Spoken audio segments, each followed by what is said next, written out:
একটা কথা বলি যুবক, শোনো। যেই ব্যক্তি, যেই মেয়ে, কথা কি বোঝা যায়? বুঝতে কোনো সমস্যা হচ্ছে নাকি আপনাদের?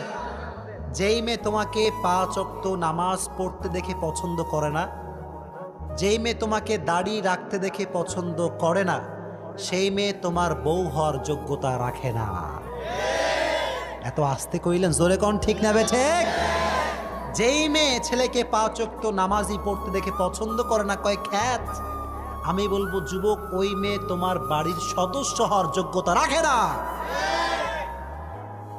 আর এখন তো মেয়েদের একটা স্টাইল বের হয়েছে, টাকাওয়ালা যার মেয়ে হয়েছে তার। চিল্লা এখন ঠিক কিনা? কথা ঠিক না বে ঠিক?